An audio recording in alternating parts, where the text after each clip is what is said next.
Atenção, você que pretende seguir, né, para o sul catarinense. A ponte Anita Garibaldi segue interditada. O Pedro Garcia chega com mais detalhes direto de lá, mas já há informações de que a circulação melhorou um pouquinho em relação ao começo dessa operação de manutenção. É isso mesmo, Pedro? Isso mesmo, Polito. Muito boa tarde para você, boa tarde a todo mundo que está ligadinho aqui no nosso Balanço Geral. Como você muito bem falou, a ponte Anita Garibaldi, lá ao nosso fundo, está totalmente interditada. O tráfego continua sendo desviado para a Marginal e logo depois lá para a ponte de Cabeçuda. Vou pedir para o nosso cinegrafista Sérgio Souza Júnior mostrar para a gente nesse momento como é que está o tráfego por aqui. Como você falou, deu uma aliviada, deu uma acalmada, tá? Tanto no sentido norte, para quem vai em direção aí à capital do estado, quanto para o sentido sul, quem vai lá em direção a Tubarão.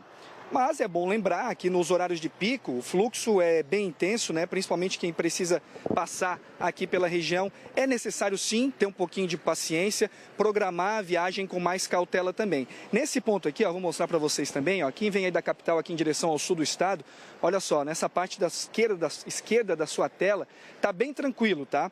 A gente lembra que a interdição continua porque equipes da Via Costeira, que é a empresa que administra o trecho sul da BR-101, seguem fazendo aí uma manutenção de forma emergencial na estrutura da ponte. Durante uma inspeção de rotina foi identificada uma anomalia em uma das chamadas cordoalhas, que são o quê? São um conjunto de cabos de aço responsáveis por sustentar toda a estrutura da ponte. Segundo a concessionária, não existe um risco iminente de colapso, mas o bloqueio total foi adotado aí de maneira justamente preventiva para garantir tanto a segurança de quem está trabalhando dentro da ponte e também para garantir a segurança dos motoristas que passam por ali. As equipes trabalham no interior da ponte. A informação que a gente tem nesse momento é de que mais de 50 pessoas estão lá dentro trabalhando, fazendo esse serviço, esse reparo emergencial. E a previsão divulgada inicialmente da concessionária é que no dia 20 de julho, ou seja, segunda-feira que vem, o tráfego seja parcialmente liberado. O que isso significa? Muito provavelmente os caminhões vão continuar fazendo esse desvio pela Marginal, acessando ali a ponte de Cabeçudas, e o tráfego deve provavelmente ser liberado apenas para veículos leves, enquanto se faz a manutenção e outras intervenções que ainda devem continuar na estrutura.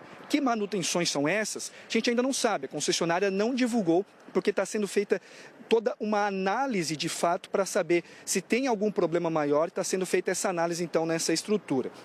No sentido sul, atenção, sentido sul para quem vai em direção a Tubarão, o desvio começa ali onde eu mostrei para vocês, no quilômetro 310. E no sentido norte, os veículos acessam a ponte de Cabeçuda e depois pegam a Marginal e retornam à rodovia depois de cruzar esse trecho.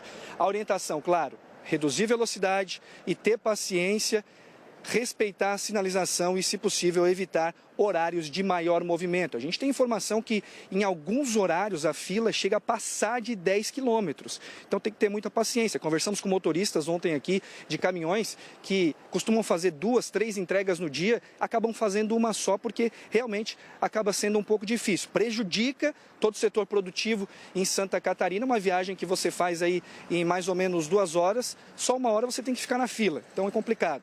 A situação também preocupa esse setor produtivo, né? Empresários e transportadores alertam para o aumento de custos logísticos, atrasos no transporte de cargas e reflexos na economia, já que esse é um dos principais corredores aqui de Santa Catarina.